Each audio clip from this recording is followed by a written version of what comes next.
after that. So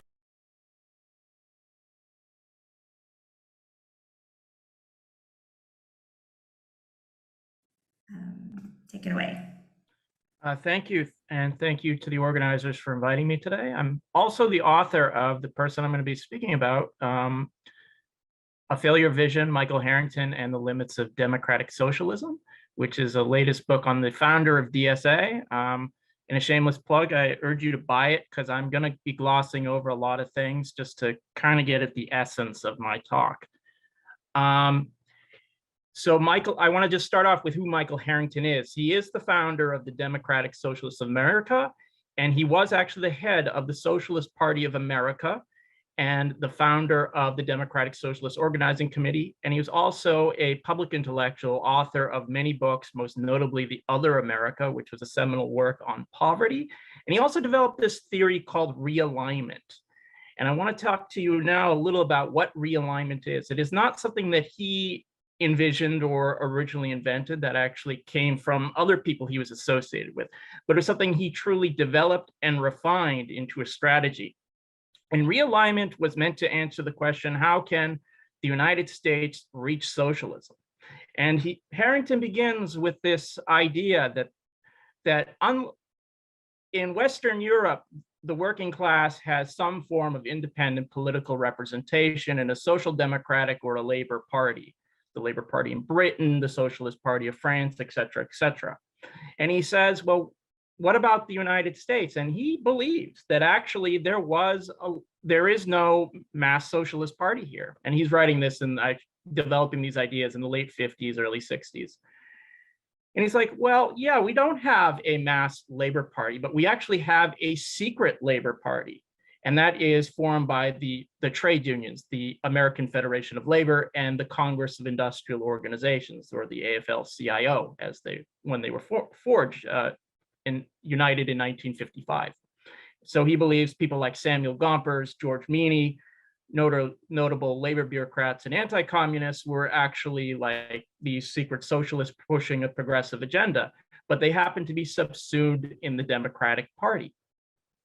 And he believes also that after World War II, that there was this new class of technicians and professionals, and that they had the potential to be part of a new majority coalition. And Harrington looked to this new class, the labor bureaucracy, and the civil rights movement, that they would form a new majority that could transform America. But he believed that these elements of the new majority found their political expression in the Democratic Party. But the Democratic Party was controlled by racists and capitalists. So what Harrington wanted to do was to realign or transform the Democratic Party. And he's very insistent that this is the only place where a political beginning can happen. So what does that mean? Well, it means taking all the racists and the capitalists from the Democratic Party, moving them to the Republican Party, and therefore the Democratic Party becomes basically the equivalent to the British Labour Party or Swedish Social Democracy. And now that the parties have been transformed, the Democrats will institute a welfare state, and from that you will eventually get socialism.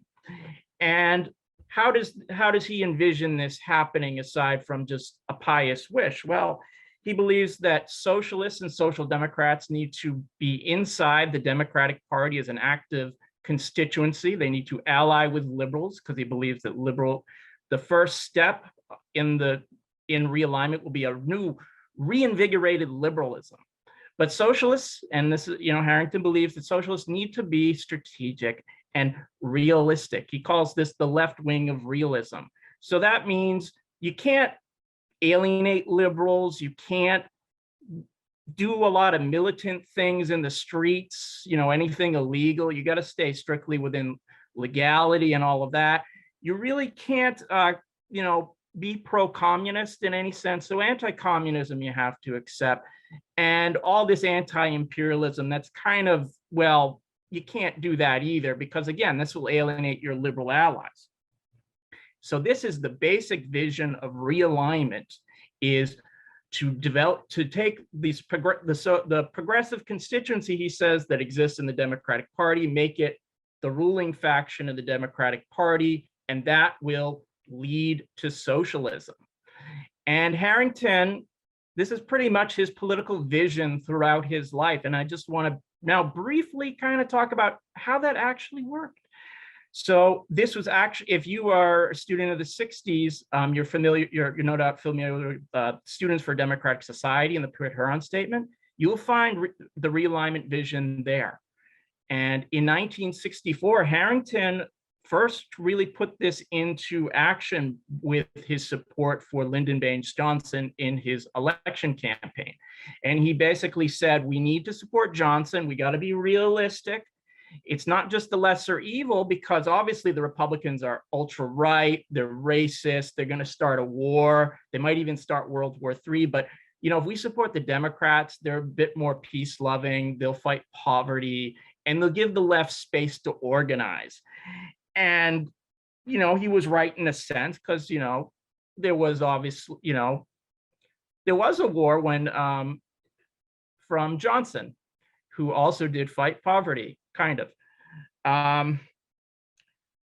But the other part of this is there was in 1964 a semi-expression of this new majority, and this was the Mississippi Freedom Democratic Party, which was basically an action by civil rights activists in Mississippi to create a integrated, non-racist Democratic Party, because the state party itself was segregated. And they did voting drives in Freedom Summer in 1964. There was killings by the Klan, by the cops. And at the Democratic Convention that year, the Mississippi Freedom Party wanted their delegates seated because they, correctly assumed that they represented the majority. And they, the civil rights activists have been supported by labor unions, etc., and students as well. But the Democratic Party establishment gave them 2 seats and said, no, you got to get in line. And Harrington's comrades who were at the Democratic Convention, notably Bayard Rustin, said, you have to accept this compromise. No, we're not going to embarrass our Democratic Party allies. And Harrington, even though he wasn't there, he fully accepted that. So you get the election of Johnson in 1964, which again leads to the Vietnam War, etc. And Harrington is aghast at this, thinking that Johnson is just led astray. And in 1968, Harrington was looking very favorably on Robert F. Kennedy as an expression of realignment. Kennedy is killed. He supports pretty much every other Democratic candidate. He just lines up with Hubert Humphrey, even though he supports the war, but he's not Nixon. So there you go.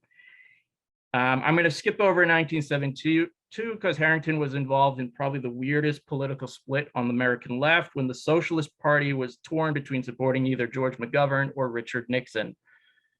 And I will take you to after he leaves the Socialist Party in the mid-70s. He's involved in trying to transform the Democratic Party platform, and he pushes something called the Democratic Agenda, which is basically this kind of left liberal platform of like a reinvigorated New Deal and Great Society, a new welfare state, and it actually does get approved in the Democratic Party, and it is championed by Jimmy Carter, the party's nominee in 1976. And Harrington sees this great class struggle at the ballot box in 1976. The corporate class is for Gerald Ford, but the working class is for Jimmy Carter. So he really believes that this is a working class victory when Jimmy Carter is elected. And what happens when Jimmy Carter is elected? Well, that Democratic agenda ends up just being a meaningless piece of paper as Carter attacks unions, institutes what we would call Reaganism, kind of like these first springs. And Harrington himself is again aghast and upset at this. He's involved in this toothless coalition called the Progressive Alliance, which just wants the Democrats to be nicer to them. It's, basically labor bureaucrats and progressive activists. So we have that. And another instance happens in the 1980s. And this is actually probably the most substantial attempt at realignment in Harrington's lifetime. And this is called the Rainbow Coalition, led by Jesse Jackson. And the Rainbow Coalition includes civil rights activists, it includes labor unions, a lot of people who had come out of the new communist movement but were now social democrats were involved with this. And Jackson's campaign involved things that Harrington, or it involved basically a more robust pushing of like social welfare and a policy that was opposed to, say, interventions in Central America and the recognition of Palestine. And I should add that Jackson, even though he doesn't call himself a socialist, he's actually within the confines of the Democratic Party. He's far more left than, say, Bernie Sanders, since Jackson doesn't have a history of militarism. So this is this major attempt at realignment, or this kind of new majority. And Harrington, who at this point is leader of DSA in 1984, does not support it. He supports the lead of the AFL-CIO bureaucracy, which is supporting the campaign of Walter Mondale. You have 5 minutes left. Okay. So in 1988, there is another attempt at the Rainbow Coalition. Harrington supports it because Jackson has kind of moderated himself, but again, Jackson is defeated and Harrington is excited about the possibilities for the left under Michael Dukakis. He's the only one in the world who's excited at those possibilities. Now, Harrington dies in 1989, and realignment actually is formally abandoned by DSA in the 90s. But since DSA is, the largest nominal socialist organization in the United States, that it still finds expression today in DSA with something called the surrogate party and the dirty break, which is basically we build up our forces in the Democratic Party, and theoretically at some point we will break from the party. But now to conclude this, just because I want to give time for the other speakers in discussion, is realignment. It presents itself as this serious strategic strategy. It's 33rd dimensional chess, when really it amounts to voting harder for the Democrats. There is nothing there. It is complete hot air, and it fails for a number of reasons. The Democrats are not an arena of struggle for socialists or communists. They are a bourgeois imperialist party controlled lock, stock, and barrel by the class enemies of the working class. Furthermore, liberals are not allies of socialists and communists. They are enemies. And you will never get socialism or communism by working through the Democratic Party. You will train activists to act as foot soldiers for their enemies to enact their agenda. And my short, very quick summation here would be that realignment and any effort to work inside the Democratic Party means sacrificing political independence of the working class. That should be that is something that we must utterly reject, and that we should build our own organizations of struggle, and that we should recognize this state cannot be reformed, and that the Democratic Party are our enemies, and that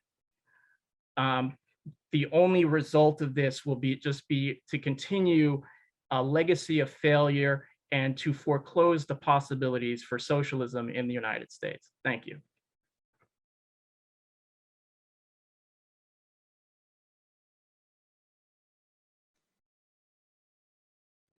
Okay, Atlee will be next. Thank you. Thanks to everyone who put this conference together. I know how much work it has been. I hope everybody who put the most effort into it gets a nice little break after this, because you all deserve it. And also thank you for the last panel, and whoever is DJing, because I really enjoy starting with Dead Prez and going into low key. So thank you.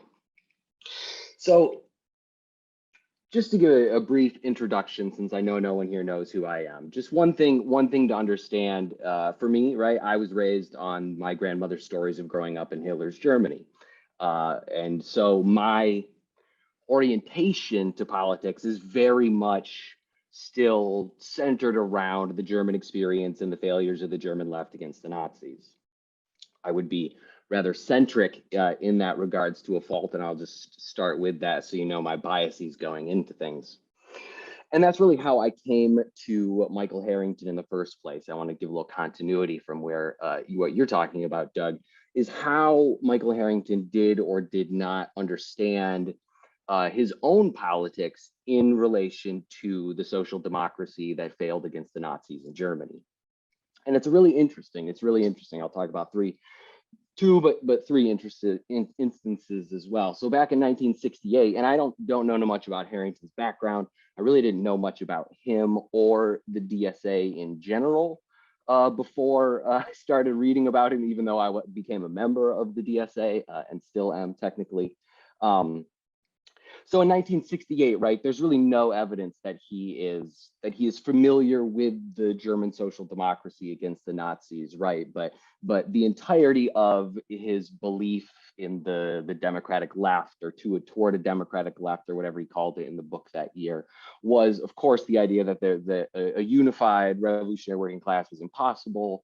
And this cross-class alliance that you're talking about, Doug, right? Harrington explicitly referred to it as a new middle class. And there's really no evidence that he understood that in this kind of realignment around the new middle class, he was actually reframing or rebranding a more conservative version of the social democratic politics in Germany at that time, right?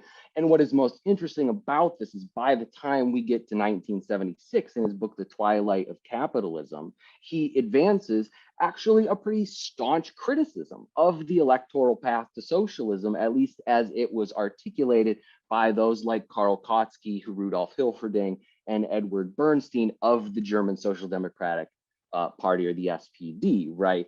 It was really strange to me because at this point, he's already criticizing the electoral path to socialism to such an extent. And to me, I've laughed out loud. The literal title of his chapter in 1976, where he advanced the criticism, he called it bourgeois socialism.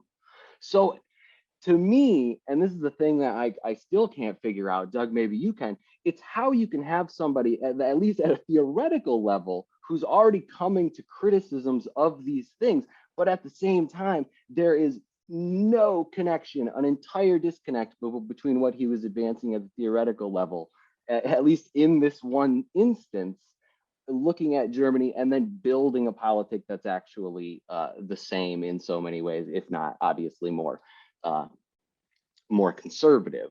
And by 1989, Socialism, Past and Future, which is his last book, he reiterated his criticisms of Kautsky and Hilferding and the electoral path to socialism of the SPD. And unfortunately, he then ended his last book looking to SPD leader Edward Bernstein on the new middle class again, which, and I get the only way that I can understand it, trying to reconcile theoretically in my head this fundamental disconnect that existed throughout Michael Harrington, is ultimately like a left form of American exceptionalism, which I definitely think exists throughout liberal, progressive, and the democratic socialist left today.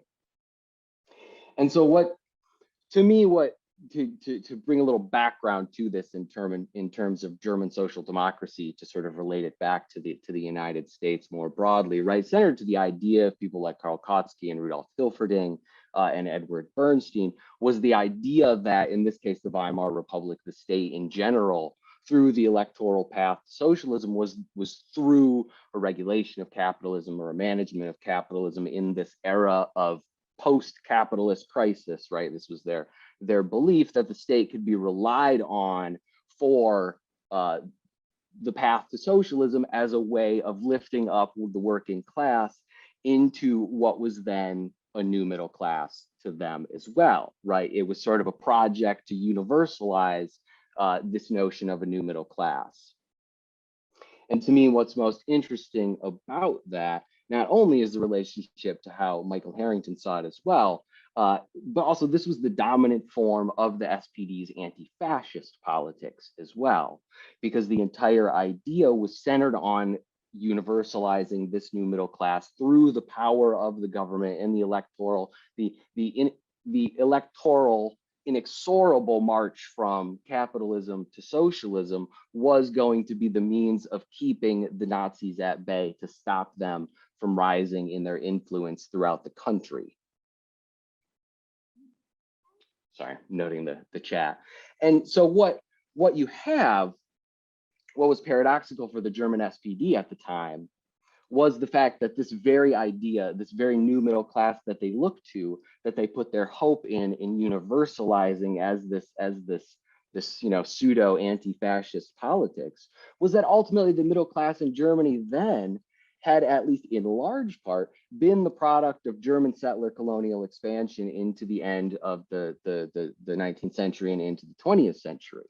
However, right, and so for people like Rudolf Hilferding and Karl Kautsky, they actually believed that colonialism was a natural extension or an inevitable extension of capitalism itself.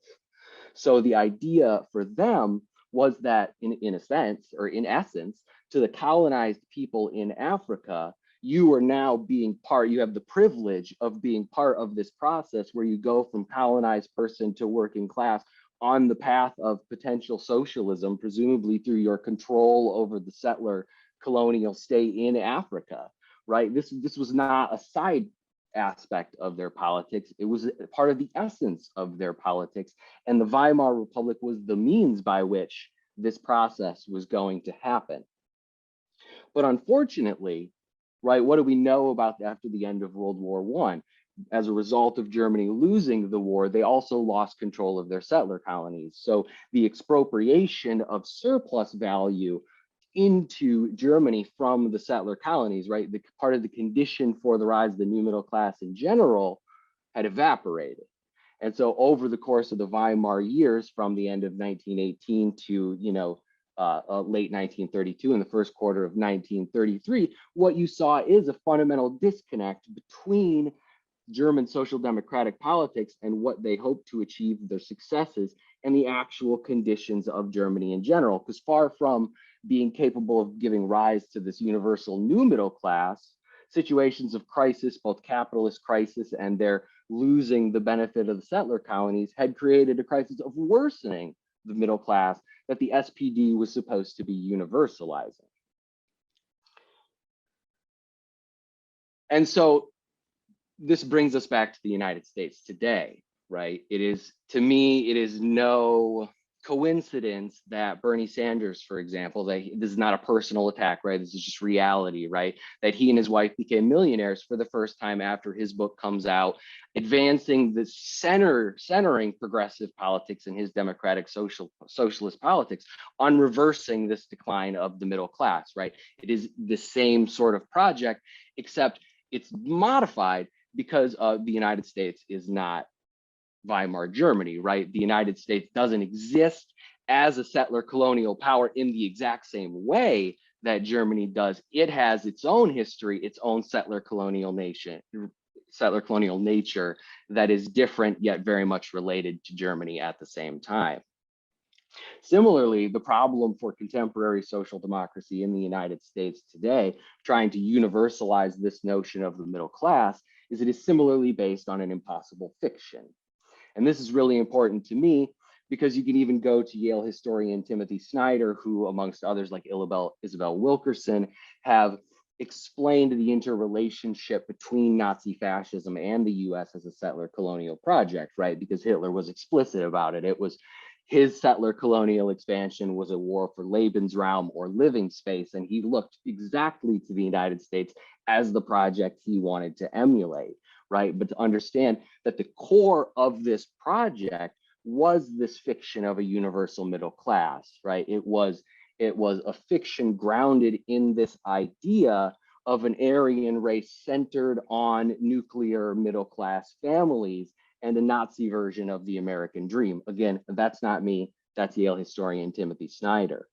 But then if we look at the United States and the reformist left today, certainly Bernie Sanders, calling to the same universal sort of middle class, it is entirely predicated on the perpetuation of settler colonial expansion because it is centered on the very same center of both Nazi fascism, German social democracy, and the settler project of America, which is this notion of nuclear middle class families all marching to the same American dream. And the center of these sort of liberal, progressive, democratic, socialist politics is no. There's living space for everyone. Everyone can benefit from the settler colony and the settler state, right? That is what they're saying. However, right, we just got done with the internationalism panel. We know that the fundamental global conditions that gave rise to the US middle class in the first place, namely its privileged position at the end of World War II and what it's been able to usher in through this American century, right? Benefits that are fundamentally eroding around us, an acceleration to a multipolar world that we see accelerating around us right now, the benefits in the effect or the benefits of neoliberalism as it is continuing to accrue to the United States. All of these conditions are fundamentally changing, yet contemporary democratic socialist reformist politics, right? At least for the German Social Democratic Party, they had the largest political party against the Nazis. For us, we got Bernie Sanders, AOC, and the Squad to do what the SPD could not.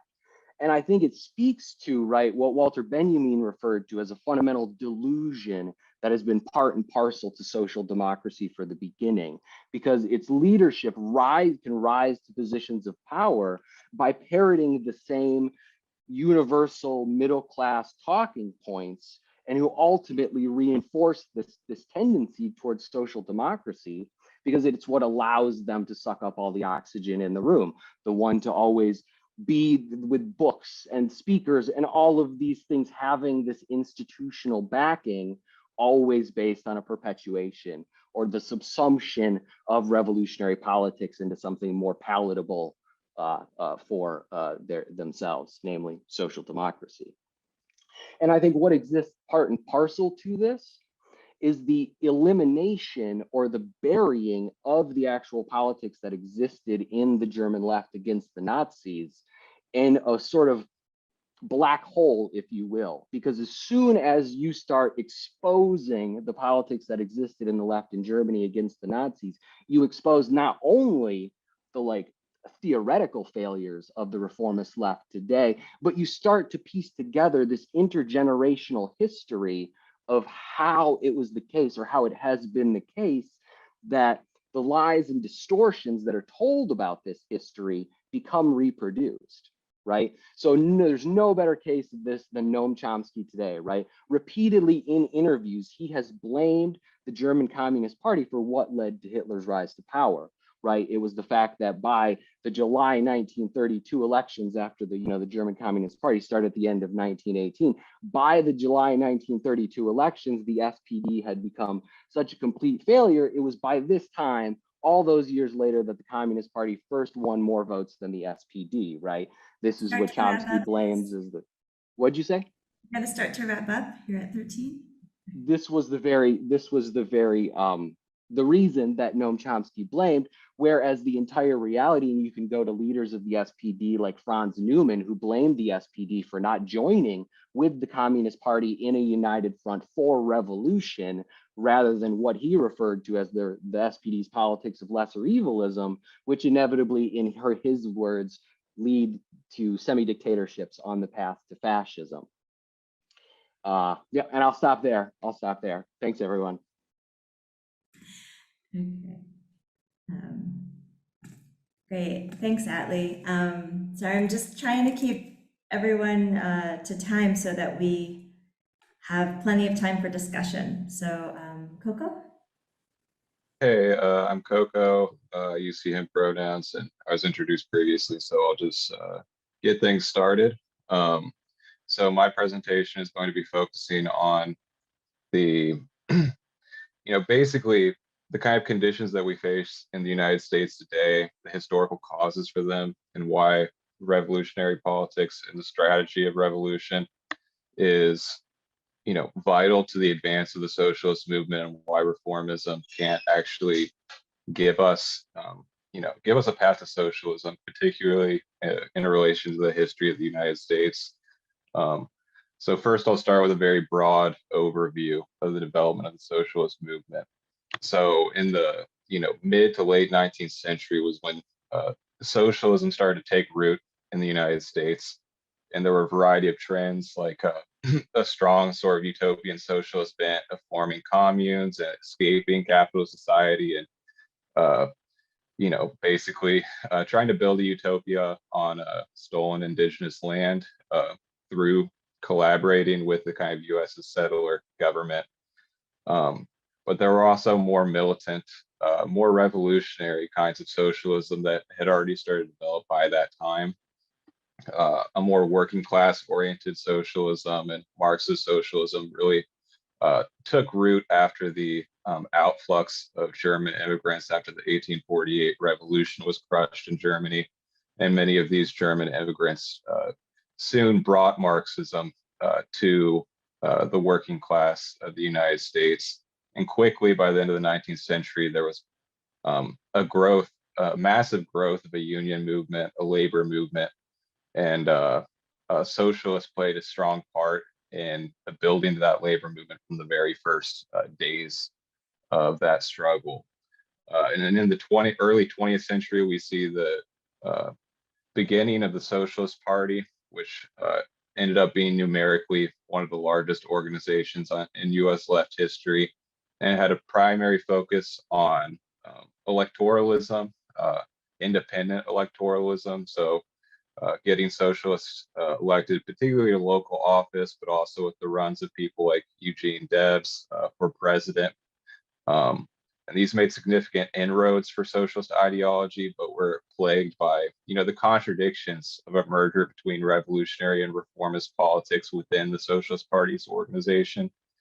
And this ultimately led to, after the Bolshevik Revolution in 1917, the split between the Communist Party and the Socialist Party, which kind of put down on paper the distinction between reform and revolution in the United States, for the time since then.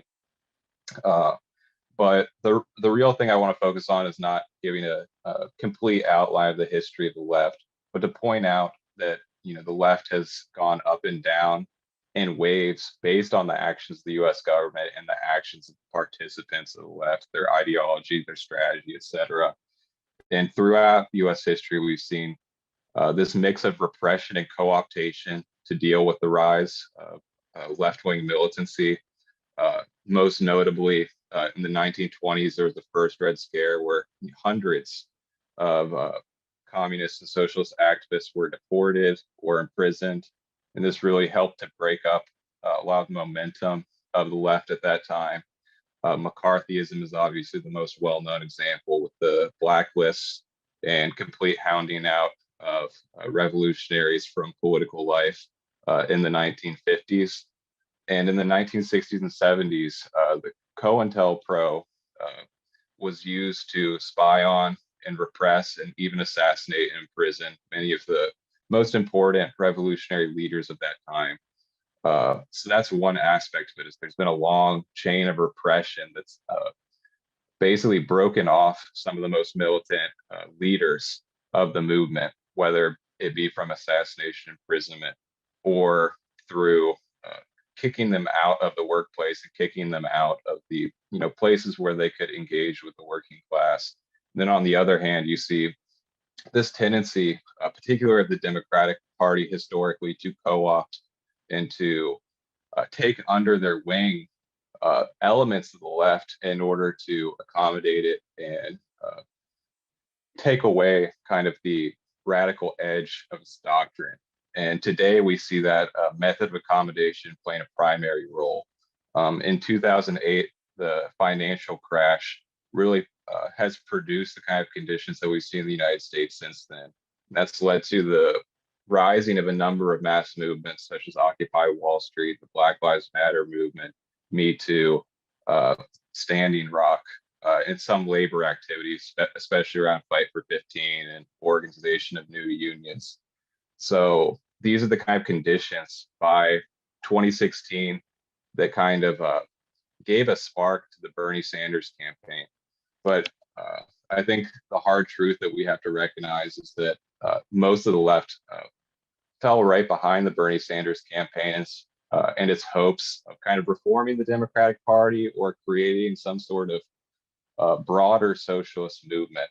And now, after 6 years since that original campaign, I think we've seen a much more complicated phenomenon. We saw the rise of the Democratic Socialist of America, which is primarily a reformist organization and primarily has an emphasis on elections and running and supporting people within the Democratic Party. And I think this has been, a huge problem for the entire left. since the massive growth of the DSA and the overall stagnation or disorganization of the revolutionary left, socialism has been defined by these reformist elements, which don't have a clear strategic vision, to actually bring about socialism. But moreover, when they do have a clear strategic vision, it's a vision that, by definition, will never lead to socialism. I think this speaks to the overall weakness of the US socialist movement, that we continually get roped into these bourgeois campaigns and completely fall for the kind of liberal social democratic nexus which the Democratic Party uses to co-opt and disorganize those who are starting to question the legitimacy of the system.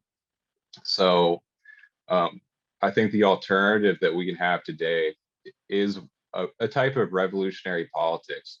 And, I think this is a very important distinction to make between reform and revolution. It's not solely about, revolutionaries are for overthrowing the system and reformists are for, changing the system. And we're both fighting for, the same goal, that is workers' control and socialism.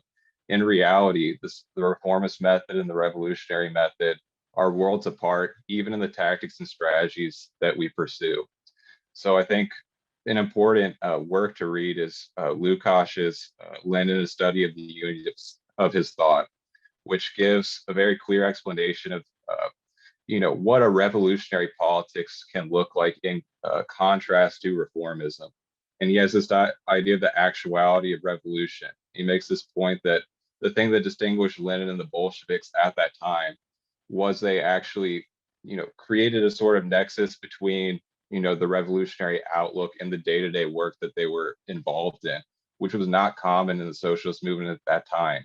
Like the German Social Democratic Party, the German Social Democratic Party really created this distinction between, like, we're organizing for reforms today. The movement is everything and the end is nothing. Socialism is nothing, the movement is everything, that kind of thing. And ultimately, they would have at their private meetings talk about, like how great socialism will be. But in reality, their day-to-day work had nothing to do with the vision of bringing about a revolution or bringing about socialism. So there becomes this huge disjuncture between, the goal and how we're actually fighting for it.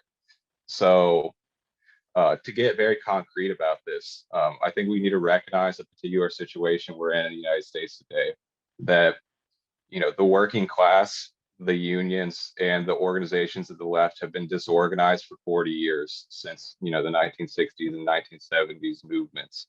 And that's created a situation where the socialist movement doesn't have much of a place to take root on a mass level.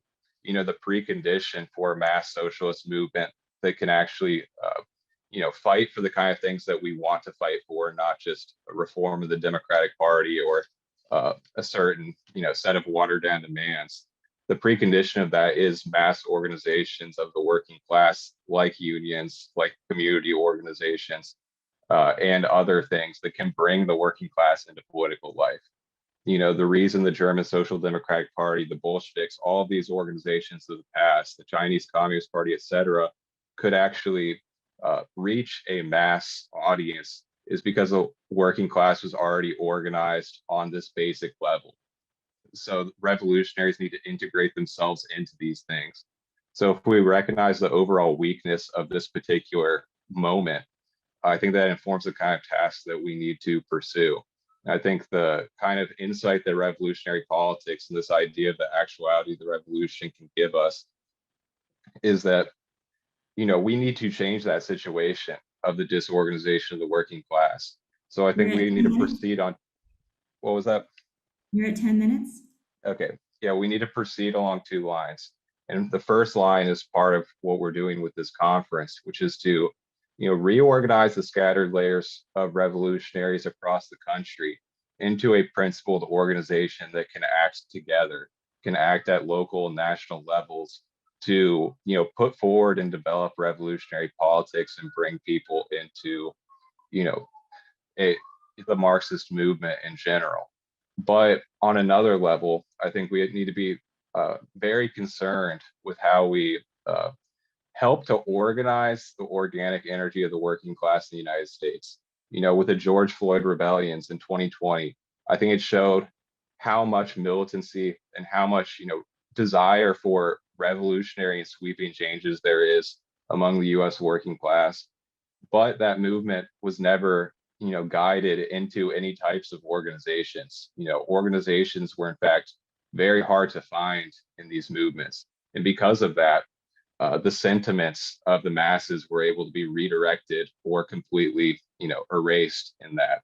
So, the liberals co-opted and repressed that movement at that time, and it never led to a concretization of any mass organizations to work with.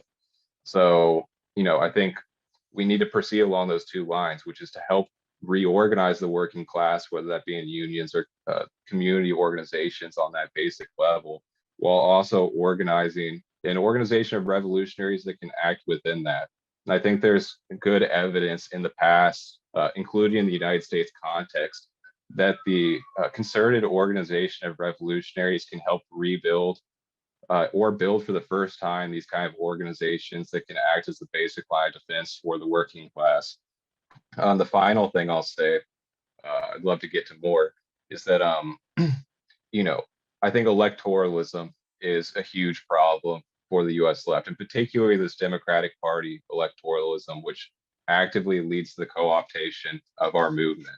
I think we need to severely criticize all of the politicians that, run under the socialist banner today, while they do things like support US military funding, while they, oppose the liberation of Palestine, while they completely give up their fight for even the most basic reforms that they advocate. Instead, I think we need to primarily be focused on the organization of, this radical energy that has no place to go in the United States. The Democratic Party is the enemy of that mass sentiment. So we need to help build that kind of alternative. And the vast majority of the activity will be outside of elections. I think there is some role for elections, but it has to be under very strict sorts of controls and for a very strict purpose. We're not going to recompose and rebuild the US working class through just calling for universal health care and running on the Democratic Party ballot line. In fact, that's the best way to never have universal health care happen, let alone a socialist revolution. We need an independent and revolutionary vision, an independent revolutionary organization, and a focus on organizing the masses of the working class in a broad sense. And that's why I think it's so important that, we're here today and we're continuing to try to rebuild the revolutionary left. Without, the kind of activity of every single person on this call and all the people that, have our kind of vision, we can't do anything.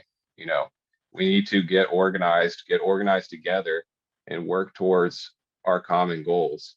Otherwise, this kind of social democratic trend will fall straight back into liberalism and disenchant the working class for a generation. The stakes are extremely high, particularly today. So it's necessary that we continue to fight, necessary that we continue to organize. And I hope that we can all do that together moving forward. Thank you.